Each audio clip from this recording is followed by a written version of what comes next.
The combination, the jab, the uppercut. Boxing. Beats and rhymes. No one can do it better. So Dan Rafael spoke to Shelly Finkel, Deontay Wilder's manager, and they're talking about his next fight might be this fall in South Korea if the money is real. They'll take that fight, then look for a big fight, preferably against Anthony Joshua. So when they say they're fighting Korea, if the money is real, how much money can Wilder really be expecting to have another tune-up next time out in South Korea? He had his first win since 2022 the other night. So he's back for the money. And that's what he wants the Joshua fight for, is to cash out. You see, before he was betting on himself, when he turned down that big wad of money in 2019 to fight for Undisputed on DAZN, only to end up fighting on DAZN eventually after trashing the platform. Ended up being team captain for Matchroom with its arch nemesis Eddie Hearn. That's just money. He's in there for the monkeys, M-O-N-E-Y. And it was Anthony Mackin who reminded me, Beach called it several months ago, that Telly Swift will have Wilder out here continuing to fight. By the way, she's got a new man too, an NFL player, almost 10 years her junior. In April, they turned up at court together for the court case against Wilder. Looks like she might be looking to get knocked up by this NFL player. This Ring Magazine article said they're going to take 2 more tune-ups and then look for Joshua. In what time period is he planning to have these tune-ups? Let's not forget, he opted to stay out of the ring after losing to Tyson Fury late 2021, then fighting Joseph Parker late 2023, having one fight in between against Robert Helenius, which lasted a couple of seconds. So they're exercising a lot of caution right now. And basically they're just trying to pick up as much bread as they can for the easiest fights. That's what they're doing right now. But that's not going to improve him as a fighter. It says here in this ESPN article that Wilder had to show patience.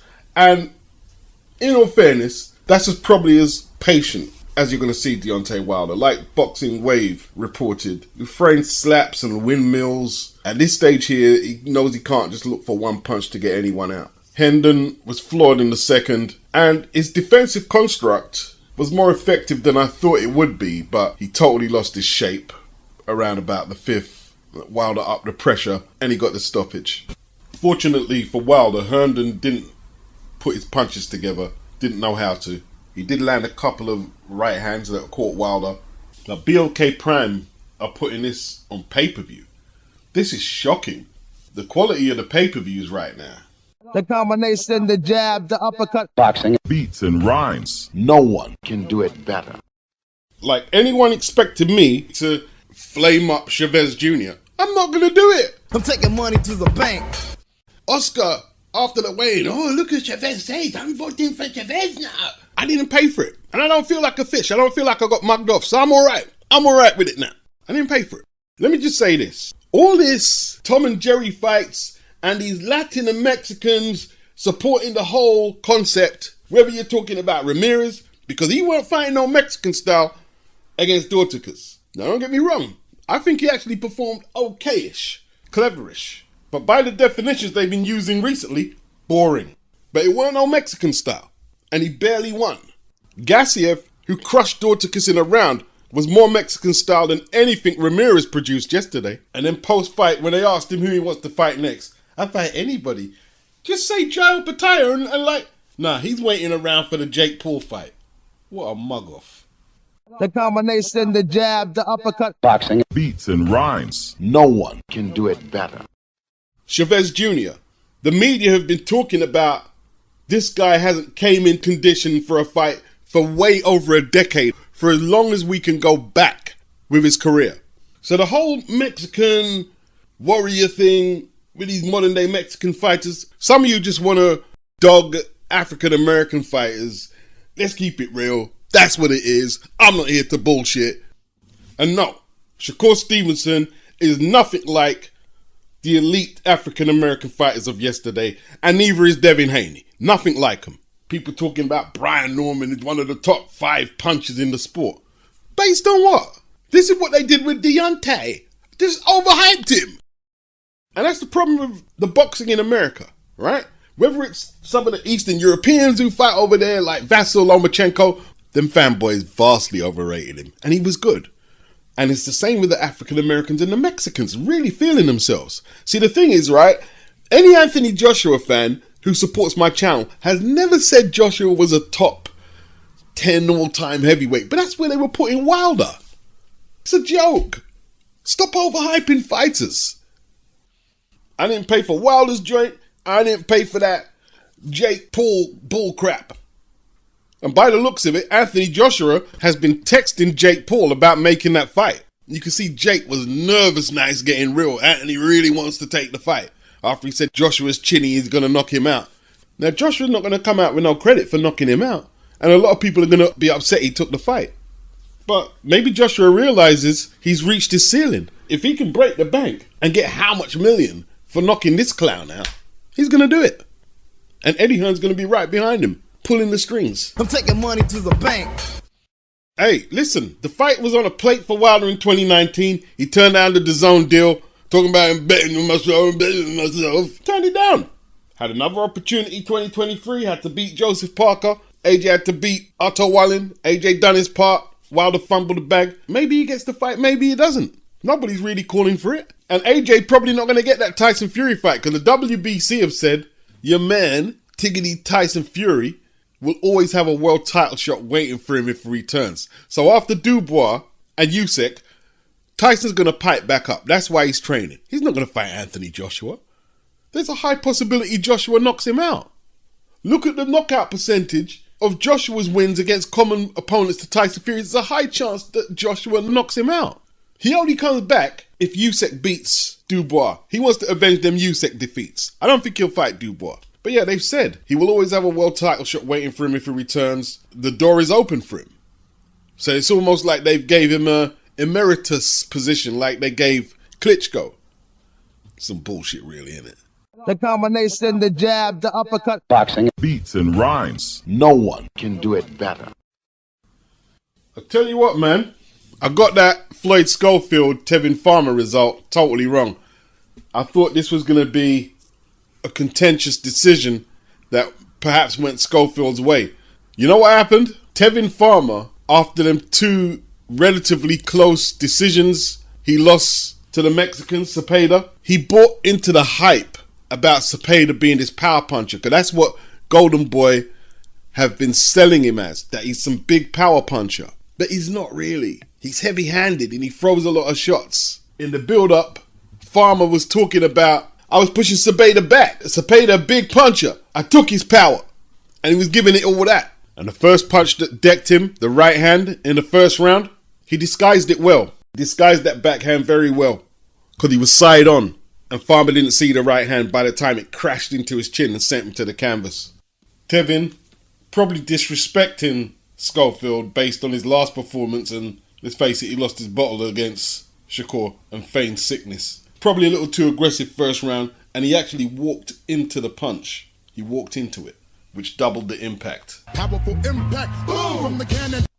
Schofield, the youthful exuberance took over and he was in the ascendancy. Another combination put Farmer down again. He followed up that knockdown and the referee had to call it off. He would have got his head taken off. Had to call it off. Farmer protested, but he was going to get knocked out. First round. Shocker. I'll reserve judgment on critiquing Cepeda until he fights Shakur in a couple of weeks. But he never came close to hurting Tevin like that in 24 rounds. Let's wait until July the 12th to see what he's about and to see what Shakur is about as well.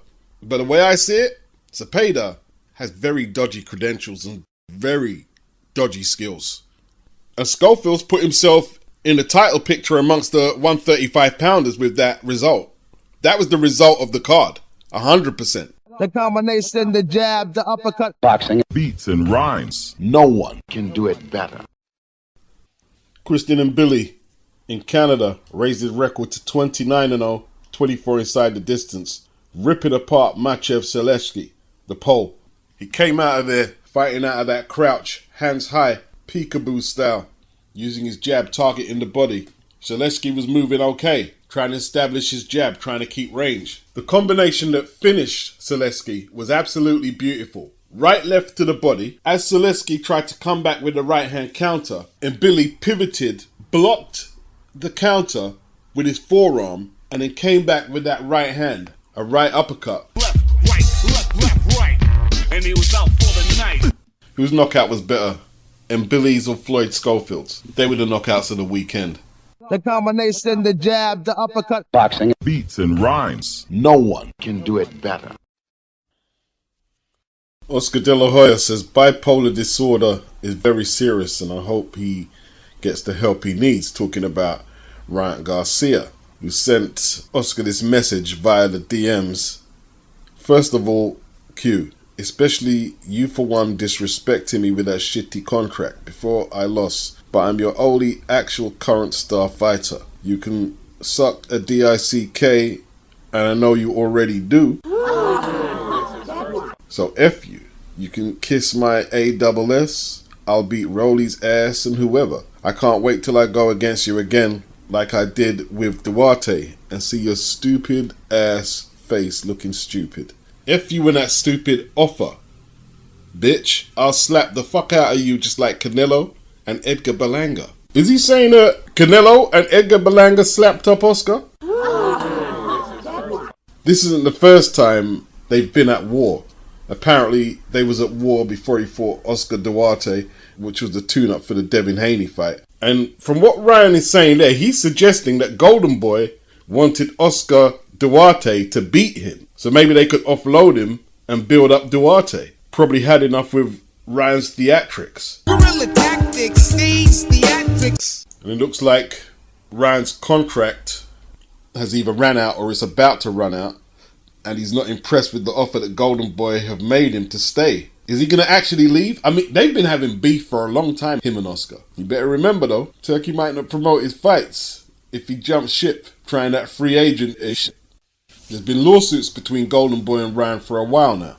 It says here around 2020 when Canelo left, Ryan claimed that Golden Boy had breached their contract.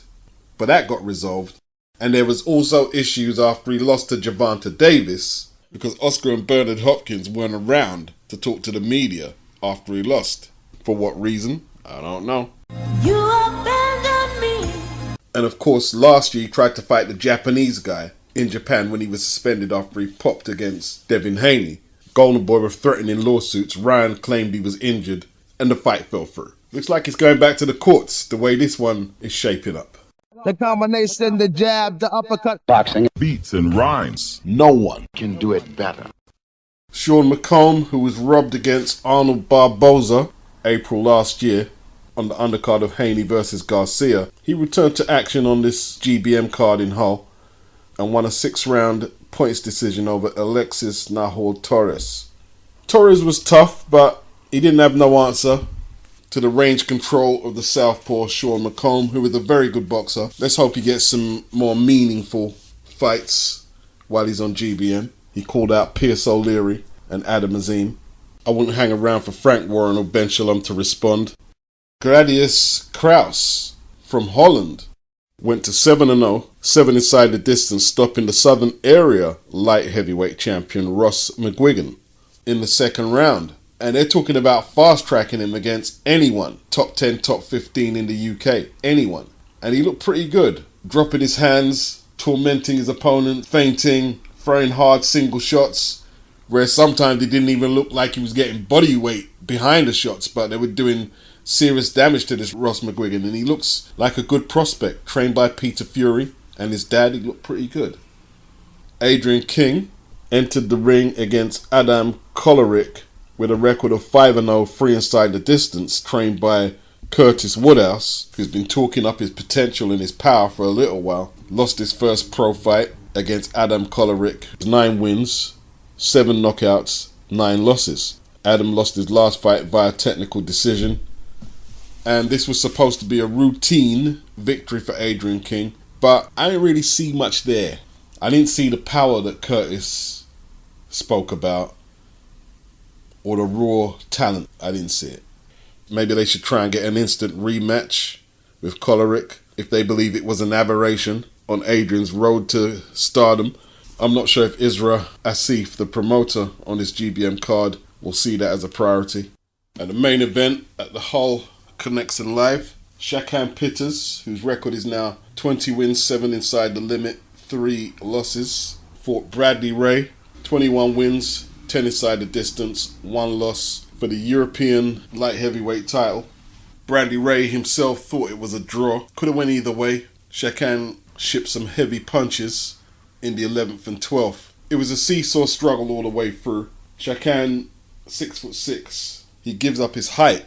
Crouching into shots at 6'6" is not worked out in his favour throughout his career. And he's had a decent career. He has been British champion. Bradley Ray moving up from middleweight. I remember him losing to Tyler Denny. Took some hard body shots in the middle rounds as Pittas came back into the fight that Brad was winning early. And they were both landing hard punches in a toe-to-toe battle. The crowd seemed to love the fight. But this was a fight that Shakan, I won't say threw away, but looked capable of winning. But the determined Bradley Ray ultimately landed the harder punches late on. It was a good fight. It was a good card. I don't want to say that Shakan has found his level, but he's 35 years of age. And with losses to the likes of Dan Aziz on points and a stoppage loss to Craig Richards, I don't know if he goes above domestic level. I don't know. I've always wondered how he's fought at 175 for so long at 6'6". Has he ever contemplated moving up to cruiser?